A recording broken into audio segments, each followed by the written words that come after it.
आप देख रहे उजागर न्यूज। स्मार्ट एनजीओ और रेडियो मेवात द्वारा डालसा के सहयोग से घरेलू हिंसा के ऊपर एक कार्यशाला आयोजित की गई। डालसा नूह के कॉन्फ्रेंस हॉल में कार्यशाला का आयोजन किया गया, जिसमें लगभग 40 एडवोकेट और पैरालीगल वॉलंटियर ने भाग लिया। इस मौके पर डालसा के सीजेएम प्रतीक जैन ने अपनी उपस्थिति दी और एडवोकेट का प्रोत्साहन किया और घरेलू हिंसा से पीड़ित महिलाओं की मदद करना जरूरी है।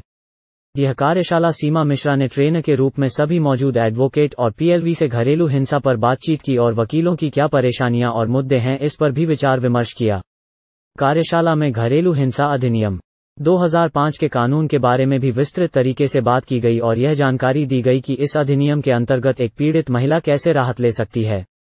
सुप्रीम कोर्ट और हाई कोर्ट के द्वारा हाल ही में दिए गए जजमेंट पर भी बातचीत की गई। यह कार्यशाला स्मार्ट और रेडियो मेवात द्वारा घरेलू हिंसा के खिलाफ पिछले 2 साल से चलाए जा रहे मुहिम हिंसा को नोट के अंतर्गत की गई। इस मुहिम में मेवात की 700 से अधिक महिलाओं के साथ स्मार्ट और रेडियो मेवात निरंतर जमीन पर कार्य कर रहा है। नूह से सोनू वर्मा की रिपोर्ट। मैडम, आज जो ये डालसा ऑफिस में आज ये प्रोग्राम चालू किया गया है, क्या किस वजह से चालू किया गया, आखिर क्या करने का आगे का प्लान रहेगा? जी, रेडियो मेवात और जो संस्था रेडियो मेवात चलाती है जिनका नाम है स्मार्ट, हम पिछले 2 साल से मेवात में घरेलू हिंसा के ऊपर काम कर रहे हैं और हमारे इस मुहिम, इस प्रोजेक्ट का नाम है हिंसा को नो।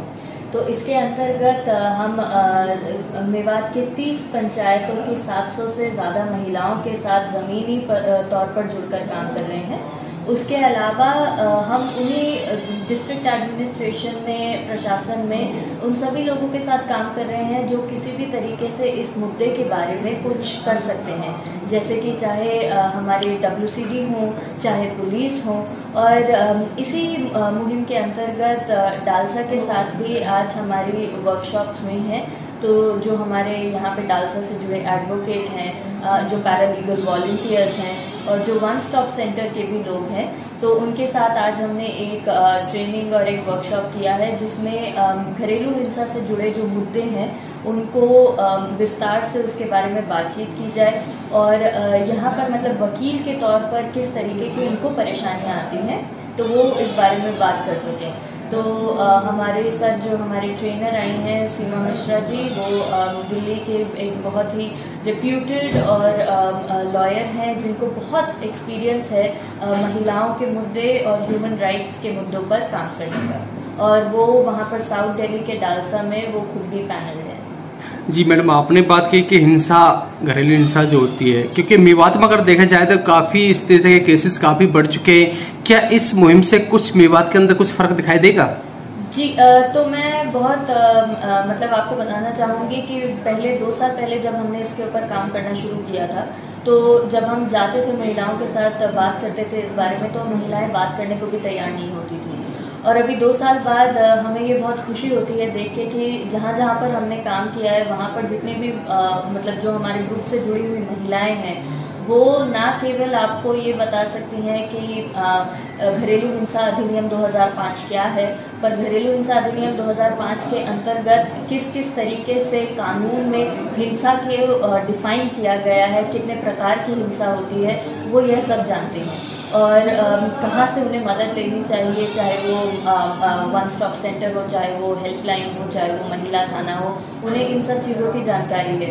एक और चीज़ जो हमारे लिए बहुत इंकरेजिंग है वो ये है कि पिछले 2 साल में 165 से ज़्यादा महिलाओं ने आकर अपनी हिंसा की कहानी हमारे साथ बांटी है, साझा की है, शेयर की है, और ये सभी की सभी मेवात की महिलाएं हैं। तो एक मतलब जहाँ पर बात ही नहीं हो रही थी इस बारे में और इसको एक कोई परेशानी ही नहीं समझी जा रही थी, तो 2 साल में हमने इतना फ़र्क तो देखा है कि कम से कम 165 महिलाओं ने ये ज़रूरत समझी कि आके अपनी हिंसा की कहानी हमें खुद बयान करें। तो मैडम, मेवात की महिलाओं के लिए क्या संदेश देना चाहोगे? मेवात की महिलाओं के लिए तो हमारा यही संदेश है। जी, मेवात की महिलाओं के लिए मेरा यही संदेश है कि आप खुद को अकेला मत समझिए।